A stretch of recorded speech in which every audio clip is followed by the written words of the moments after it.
T-Mac goes to the Panthers at 8. This was, outside of the trade with Travis Hunter, really one of only two real shocks, I think, of the first round. Most of it went chalk, like you were saying, not super entertaining.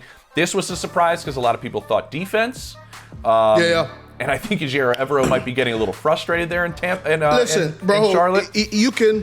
Guys got no players, but they go with the receiver. People respond to me on social media saying that first of all, the Panthers had 9 picks, and so they used 8 of them in this order of needing help.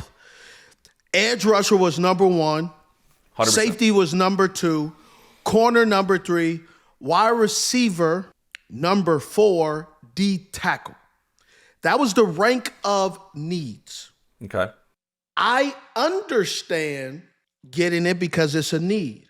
What I was shocked at was there were a little bit more impactful players on defense that I thought you needed to help calm the offensive storm that is mounted on Bryce Young and Coach Canales on the Carolina Panthers. Playing behind all the time. And playing behind, you know, what I thought and what some coaches in that draft room thought. Was like, yo, this is not what we talked about a few hours before the draft. And I talked to several GMs and several coaches, bro, the morning of the draft was calling me, hey, man, what do you think about this guy? Hey, I like this guy, but what about this guy? What do you think about this guy? Hey, call me if you need anything. So I was asking questions, and a lot of teams, and you can see by Michael Parsons saying the Cowboys had thought they were a shoo-in. Oh, I was told directly from the Cowboys. That was their dream pick at 12. They wanted T-Mac. That was their dream pick at 12. That was where they were going to go. Because they assumed that some of these teams before them, the Saints, they needed a corner, they needed a quarterback. They needed tackle, and they went there. The Panthers, they needed an end safety corner. Jaguars needed a D tackle, but they did some funky stuff. The Patriots needed an O lineman. 49ers needed a D tackle. The Bears needed an O lineman. Saints needed a corner or O lineman. So it threw me off because now you got some good picks later in the round, some what they call value picks. But when you're looking at this defense who gave up a ton of points, you don't really want to add value picks. You want to add game changers. Yeah. And you had an opportunity to do that. Correct. And is T-Mac a game changer? Here's my answer to that. Like I stated, at the college level, he changed the game. He did a great job. And I've never met the young man personally, so I have no ill will towards him. I don't dislike him, and I don't like him. Meaning, I haven't met him to give you a fair assessment. All I can do is look at his film and evaluate him as his film. I don't know him personally. Obviously, he's going to be here in Charlotte, so I will get to know him if we choose to have that relationship. If we don't, you know, I'm going through some stuff. Hey, yeah, things happen, right? You know what I'm saying? Detours occur.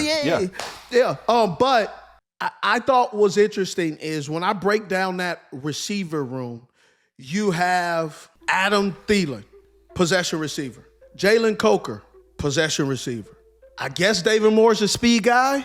Okay. Maybe he's a speed guy. What would you say he's a speed guy? Yeah. It's more of that than possession receiver. Yeah, go ahead. Okay. Xavier Legette, what would you consider him? Work in progress?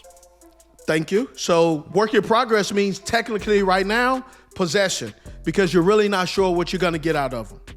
Is that fair? Yeah, totally. Okay. And then they just got my dog. And I call him my dog because I love him, man. Hunter Renfrow. Hunter Renfrow ain't outbeating paint drying, okay? That Hunter is not, that ain't who he is. That's not what he's doing. And he'll tell you that. You go and get in the 6th round with the 208th overall pick, Jimmy Horn, which is speed. But prior to 208th in the 6th round, you drafted what you already had in the room. And I was shocked when you have a Matthew Golden with speed. I mean, you had Higgins who went later. So it was just a lot of things in my evaluation process that I'm looking at. I don't look at these players good or bad where I like them. I don't know them. Here's what I try to do. Listen, folks, I try not to meet these individuals before the draft process because I have in the years before, and they have said things or you saw things like TSA, see something, say something, that you go, yeah, I kind of see why he dropped, or I kind of see what they mean.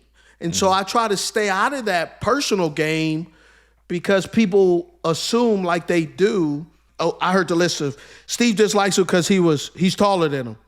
Dude, everybody's taller than me. Steve hates the NFL then. Hey, Steve doesn't like him because he was drafted before him. I was drafted 76. A lot of people were drafted for me. Steve is jealous of his career. I have several injuries and line of duty checks I'm getting that tells me I don't want the batter and bruises and the scars and the screws and the bolts that I already have in my left side of my body already. And for some people that don't know, I had a C4 burst fracture in college, so I broke my neck in college. So I'm not jealous of being there. And in a few weeks, I'm gonna be 46. I ain't trying to get my old 46-year-old ass out there trying to play. I barely am hitting a 9-minute mile, okay? I am not trying to run around. I like to chill, bro. I really do. I get it. It was funny how I said this. Remember when we were at the showcase and we were talking to Jimmy Horn Jr.? He was like, I think the Panthers are going to be the move. Do you remember that conversation? I do. Yeah. I was like, we were talking to him. He was like, I think it might be Panthers. We were like, oh, yeah. So, fast forward. Now he's there in Charlotte. So you guys can hang out. These are a couple of thoughts I have. They weren't really in on T-Mac, to my understanding, until later in the process, which is kind of interesting. The interview, the visit there didn't go great, to my understanding. They gave him the benefit of the doubt because he'd been doing a bunch of interviews, but I'm just piecing all these things together, which is still interesting that they still picked him at 8. I think they followed up with a Zoom of some sort or something, and then it actually went a little bit better. But then there's some people that know, some people that was able to give a little bit more background on his personality. You know, when you want a kid, you can convince yourself. Well, it kind of sounds like that a little bit. Of what you want, of what you the why and the what. I mean, that happens. I mean, hell, Richard Williams is still on the table for me. Mike McCoy still on the table for me in my draft process because I was a knucklehead. So that isn't unusual. Yeah. No, it's not at all. I'm just kind of describing how the process went. And the other part that I do think about, and I go, what did some other teams with young quarterbacks do? The Patriots loaded up on everything to help out Drake May. The Bears did a whole bunch to try to help out Caleb Williams. Maybe this isn't the worst thing in the world to try to load up and help out Bryce Young as much as you can, because at the same time, Steve, we have to remember what they gave up to get Bryce Young. This needs to work. You need to make sure that it can work. And if you want to try to make him as successful as possible, maybe you do what some of these other teams are doing. Hell, the Texans drafted 2 more receivers to help their young quarterback in CJ Stroud. So they saw, I think, a little bit of a turn of the corner for Bryce Young. I think we all did in the back end of the season. We all did. Yeah. And which was really fun to watch. And maybe you go out there and you do help your young quarterback. But I think this is going to be a camp that I think you should just get in the car, drive on over, Steve, and see what's going on with these reps and this group, because I'm fascinated to see how they divide this up and how this competition goes with some of these young guys that are going to be there. So that's a really, really interesting one. It really is.